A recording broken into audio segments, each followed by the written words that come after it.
how presentations can go wrong and how I look after people presenting or pitching project to me or to us in the investment club.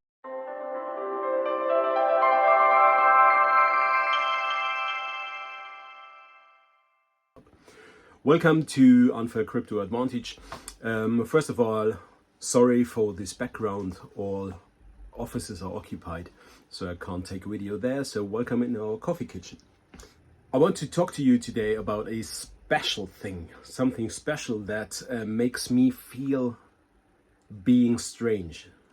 Because I'm a part of an investment club of high net worth individuals, and for example, last week we allocated $500,000 to a company that we invest in together. We had a presentation for a company.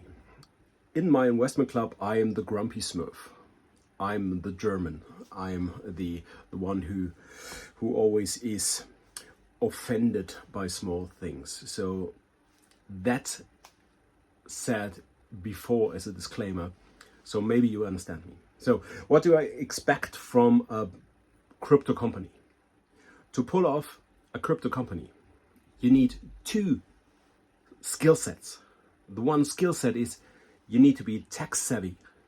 And the second skill set, which is the larger one, is you need to be attractive to people. Because there are thousands of crypto companies. 99.9% will fail. And you don't want to be in that 99.9%, you want to be in the 0.1%. You want to succeed, and so you look for investors. And I won't tell the name of the company that pitched to us, and I won't tell any of the name because it's very unfair to them. I don't know why they did it like this. And maybe with this they were much more successful than with me. But just imagine, we in the crypto club, we are roughly 25-30 people in their spare time around the globe, and we have a pitch. And the pitch consists of two people, a couple, which is a own dynamic, but they are a couple. And now we come to the second part, to being attractive. And then we have a couple sitting in front of a MacBook, and the MacBook is from down below. It's not on eyeline like this iPhone is on eyeline. I don't want you to feel bad, so I record this video on eyeline with you because I think that's polite. And there are these two people sitting there in a hoodie and a sweater like me, and they start talking. And while they are talking, they don't seem to be very well prepared. They put up their pitch deck and then they speak freely about their pitch deck, which is totally okay. I couldn't do it any better. But I don't feel that I'm wanted. I don't feel that they want me to invest. It was more like a chore you have to do. And it felt a little bit like this maybe was their 10th or 12th pitch today.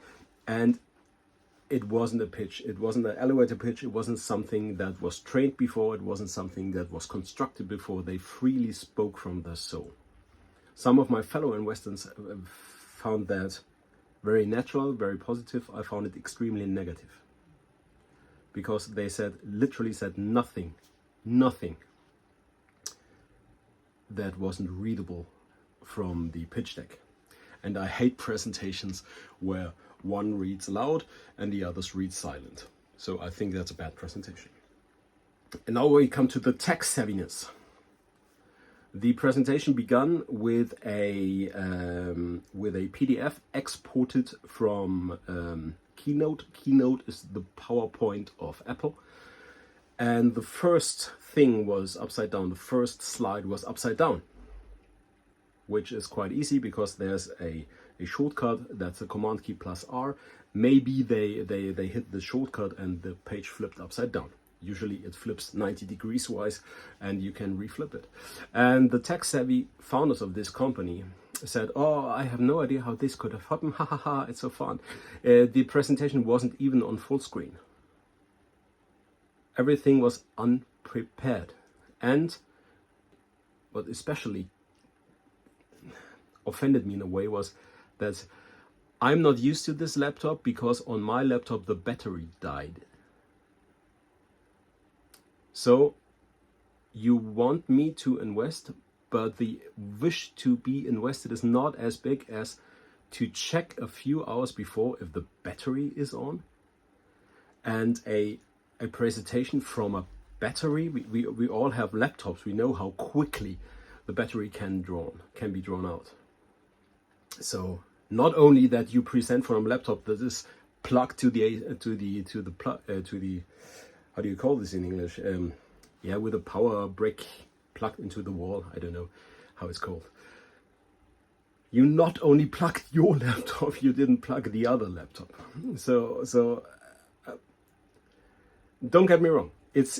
They were nice people. The idea they had is marvelous, but pulling off, it was about a social media site. It should be the killer app to kill Facebook and TikTok and all these social media apps. And the idea behind this is brilliant. But when from the initiators of this idea,